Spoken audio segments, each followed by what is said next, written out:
Hello, good evening, how are you my YouTube family. कैसे हैं आप सब?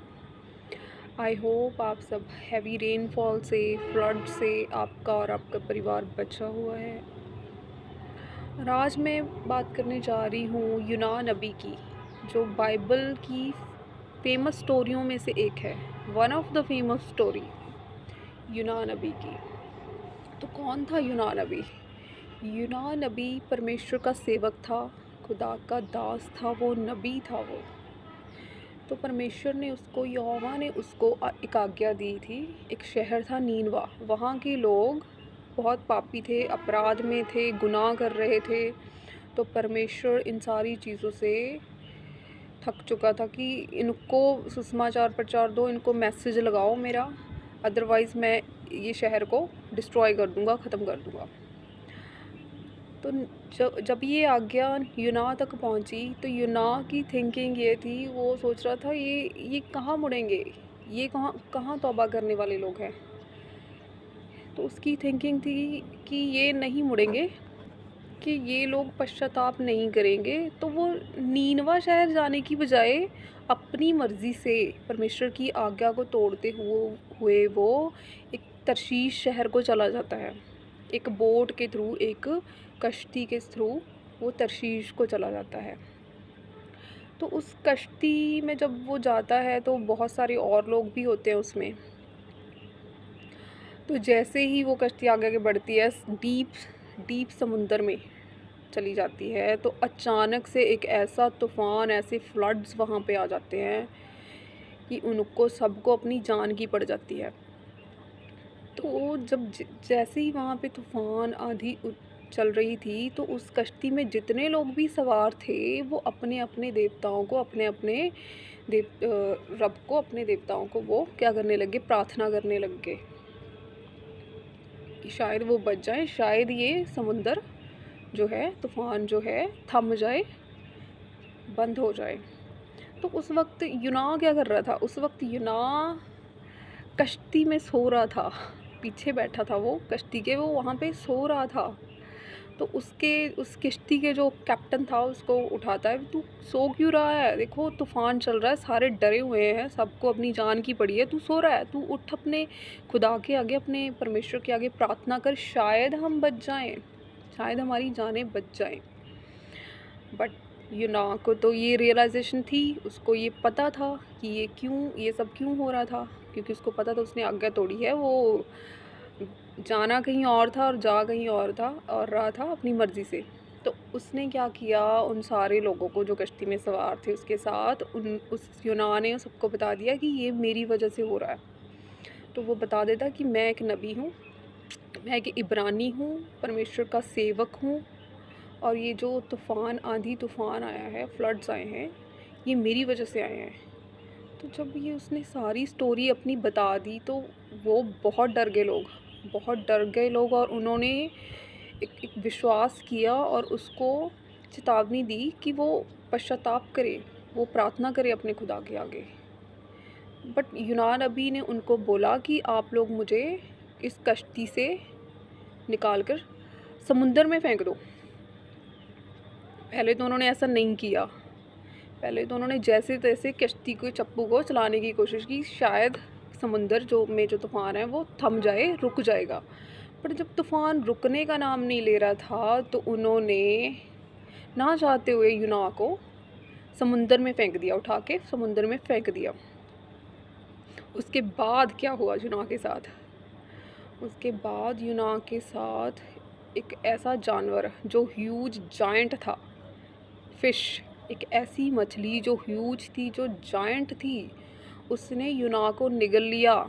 यूनाह को वो निगल गई समुंदर के अंदर।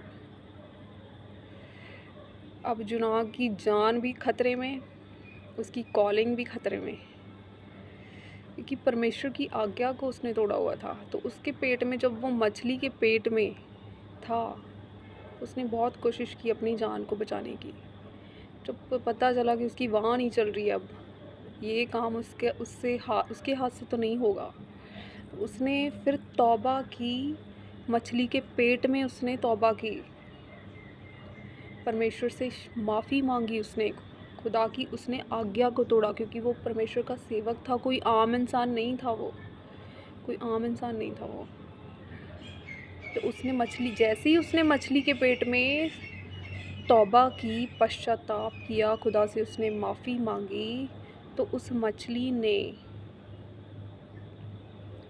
एक समुंदर की जो कोस्टल लाइन होती है ना, लैंड वाला एरिया, समुंदर की कोस्टल लाइन में, लैंड वाले एरिया में उसको उगल दिया। वहाँ पे उस मछली ने उसको बाहर निकाल दिया बिना उसकी जान को नुकसान पहुँचाए।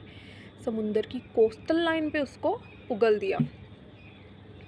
तो जैसे तैसे फाइनली यूना की जान बची और उसने खुदा का शुक्र मनाया, शुक्र अदा किया उसने खुदा का।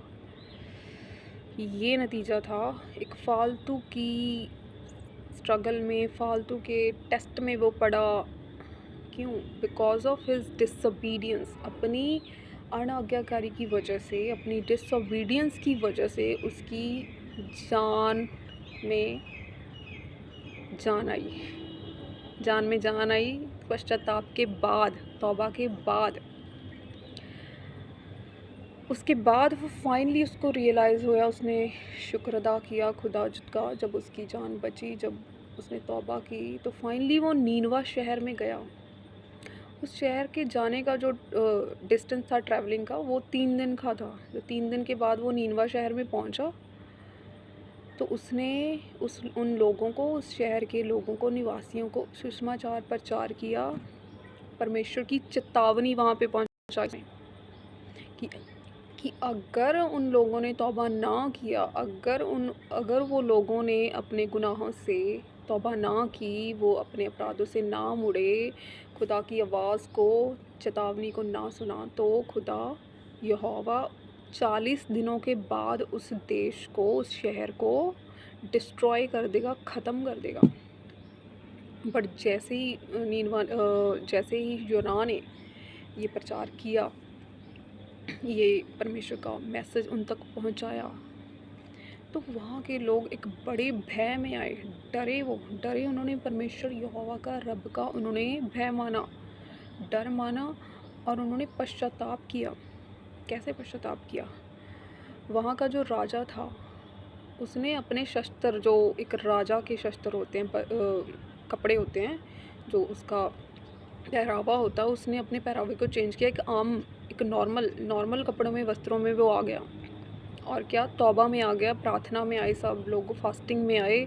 और राजा ने, जो उस शहर का राजा था, उसने डिक्लेयर किया कि ना इस शहर का ना तो कोई इंसान, ना कोई पशु, ना जानवर, ना इंसान, कोई भी लोग खाना नहीं खाएंगे तब तक, जब तक परमेश्वर उनकी तौबा को, उनके पश्चाताप को, माफ़ी को नहीं स्वीकार कर लेता।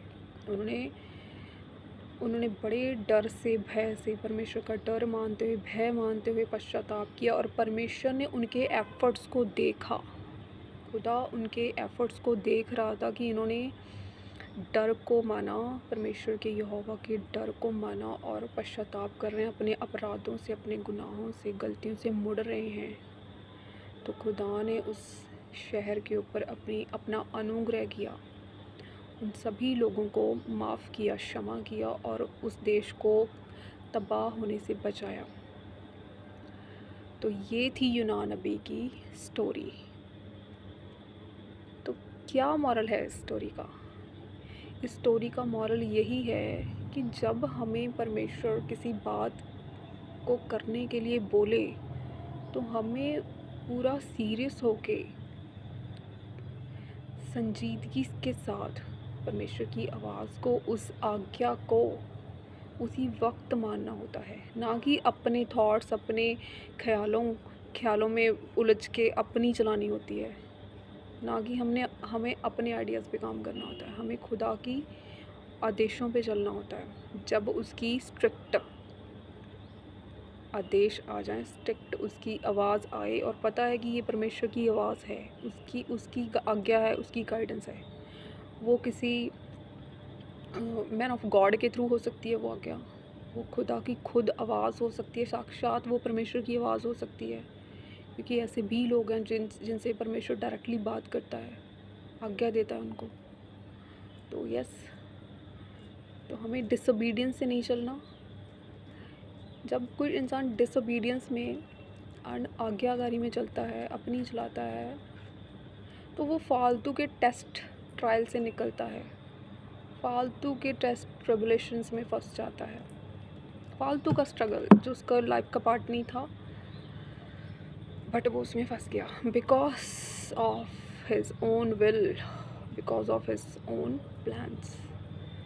सो thank you so much for watching this full video. तो अब कैसी लगी आपको ये स्टोरी?